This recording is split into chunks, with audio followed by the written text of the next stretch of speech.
नमस्कार बच्चों, कक्षा 12वीं। आज विषय है हिंदी ऐच्छिक, पाठ नंबर 5। ये काव्यखंड का है और विष्णु खरे हैं। विष्णु खरे की 2 कविताएं हैं, एक कम और दूसरी है सत्य। पहली वीडियो में हम विष्णु खरे का जीवन परिचय और एक कम कविता की चर्चा करेंगे। आओ आप देखते हैं विष्णु खरे का जीवन परिचय। आप देखिए उनका जन्म व जन्म स्थान। विष्णु खरे का जन्म सन 1940 ईस्वी छिंदवाड़ा मध्य प्रदेश में हुआ था। शिक्षा इंदौर से 1963 में अंग्रेजी साहित्य में एमए किया। अब देखिए कार्य क्या। अध्यापन कार्य 1963 से 1975 तक मध्य प्रदेश तथा दिल्ली के महाविद्यालयों में अध्यापन से जुड़े। और लेखन कार्य में देखिए औपचारिक रूप से लेखन का आरंभ 1956 में हुआ। उन्होंने विदेशी कविताओं का हिंदी में तथा हिंदी अंग्रेजी का अनुवाद अधिक किया। अब देखिए संपादन कार्य 1962 से 63 में उन्होंने दैनिक इंदौर समाचार में उप संपादक रहे। 1966 में 67 में लघु पत्रिका व्यास का संपादन किया।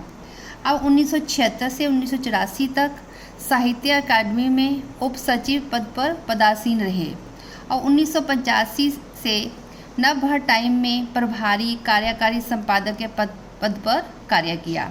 1993 में जयपुर नवभारत टाइम के संपादक के रूप में कार्य किया। इसके जवाहरलाल नेहरू स्मारक संग्रहालय तथा पुस्तकालय में 2 वर्ष वरिष्ठ पद पर रहे। तब से वे अब स्वतंत्र रूप से लेखन कार्य एवं अनुवाद कार्य में लगे हुए हैं। अब देखिए उनका प्रकाशन। पहला प्रकाशन उनका TCS इलियट अनुवादक में हुआ था और दूसरा है उनकी एक समीक्षा पुस्तक है आलोचना की पहली किताब 1983 में प्रकाशित हुई। रचनाएं देखें। विष्णु खरे की पहचान कविता के साथ साथ अनुवादक के रूप में रही है। इनके प्रमुख ग्रंथ है खुद अपनी आँख से, दूसरी है सबकी आवाज़ के पर्दे में, तीसरा है पिछला बाकी और चौथी है काल और अवधि के दरमियान। अब देखिए पुरस्कार या सम्मान इनको कौन कौन से मिले हैं। फिनलैंड का इनको राष्ट्रीय सम्मान मिला है, रघुवीर सहाय सम्मान मिला है, शिखर सम्मान मिला है और हिंदी अकादमी दिल्ली का साहित्यकार सम्मान भी मिला है और मैत्री शरण गुप्त सम्मान मिला है। अब भाषा शैली देखिए। उनकी भाषा शैली सीधी सादी एवं गंभीर भावों को एक साथ समेटे हुए हैं। इनकी भाषा में मुहावरों का काव्यात्मक प्रयोग हुआ है। अब बच्चों देखिए अब कविता हमारी क्या है। कविता है एक कम। कविता का परिचय देखिए। इस कविता में विष्णु खरे ने स्वतंत्रता के बाद के माहौल पर प्रकाश डाला है। स्वतंत्रता के बाद लोग ईमानदारी, राष्ट्रीय भावना से दूर हो गए हैं और उसका स्थान भ्रष्टाचार और बेईमानी ने ले लिया है। इन तरीकों को अपनाकर लोग अमीर हो गए हैं। जिन लोगों ने इन तरीकों को नहीं अपनाया वे अपनी रोज़मर्रा की चीज़ों के लिए भी दूसरों के सामने हाथ फैलाने के लिए मजबूर है। अब देखिए बच्चों कविता 1947 के बाद, यानी कि हमारा देश कब आज़ाद हुआ था 1947, उसके बाद की बात है।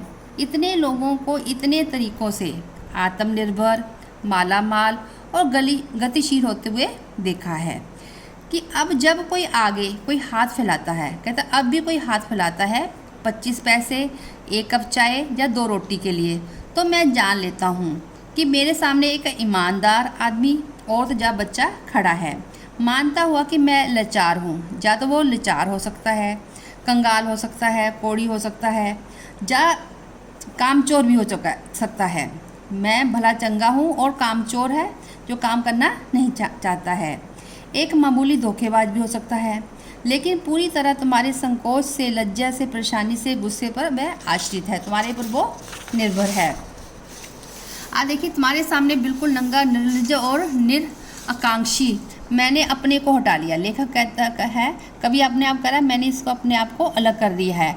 हर होड़ से, मैंने हर होड़ होती प्रतिद्वंदी या किसी से लगाना। मैं तुम्हारा विरोधी, प्रतिद्वंदी, कंपटीटर या हिस्सेदार नहीं है। मुझे कुछ देकर ना देकर भी तुम कम से कम एक आदमी से तो निश्चिंत रह सकते हो।